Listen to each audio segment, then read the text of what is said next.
Okay, today's lesson is on exponential functions. I'm going to try to make this just as quick as possible so you guys don't have to listen to me talk any more than necessary.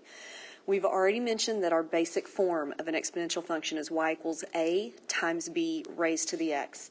The a value is the initial amount, or the y-intercept. It is also a of, if I can get my a of 0.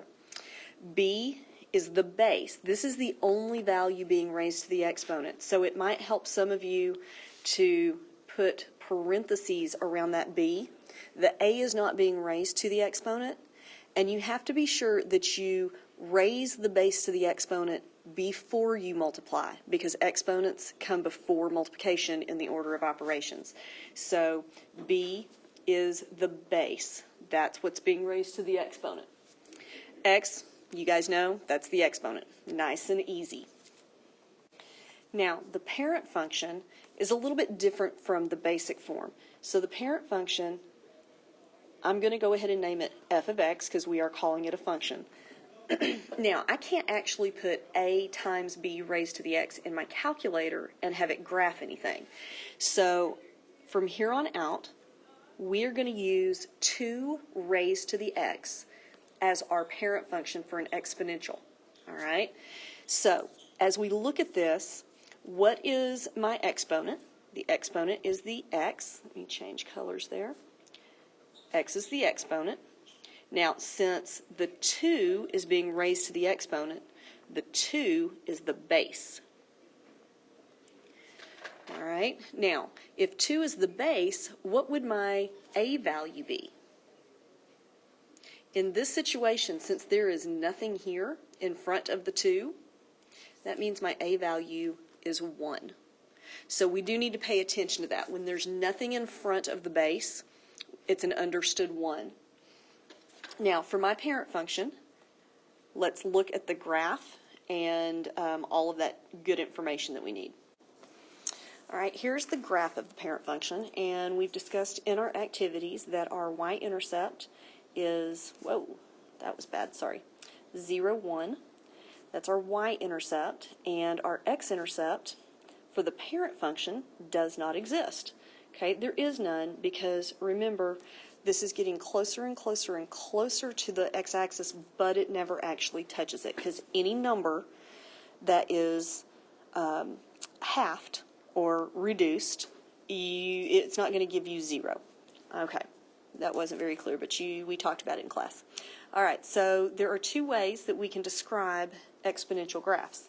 We can discuss exponential growth, which is the same thing as having an increasing graph, or we can have exponential decay, which is the same thing as having a decreasing graph.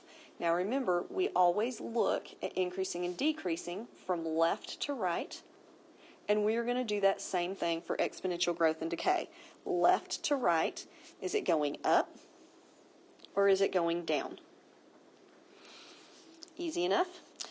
Growth is the same thing. I'm going to write this in here. Be a good thing to put in your notes. Growth is the same thing as increase. Decay is the same thing as decrease. Okay? All right, let's shift gears. Transformations again. Now, hopefully this is going to go very quickly because if you remember right before spring break, before sequences, we discussed transformations and how it's the same no matter what. So let's look at our equation for an exponential. So a times b to the x minus h plus k. All right, so think about it. In all of our transformation forms, we have the a value.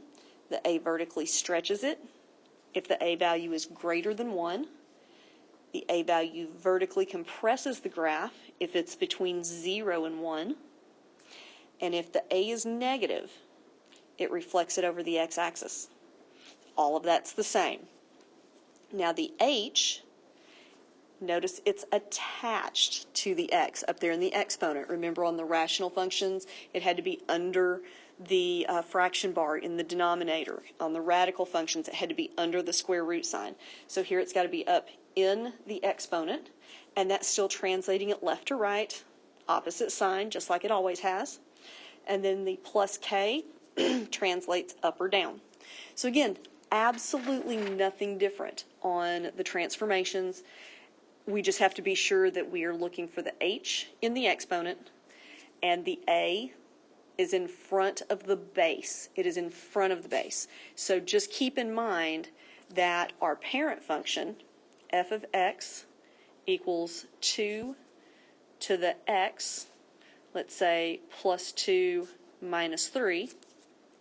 What is my a value in this? Well, the 2 is being raised to an exponent, so this is my base. So my a value, since it's not written, is 1. My h value is positive 2, so we are moving left 2. And my k value is negative 3, so I'm going down 3. Okay, and guys, that's all I've got for you. So be sure you've taken these notes. You'll fill in a note worksheet tomorrow, and we'll be good to go.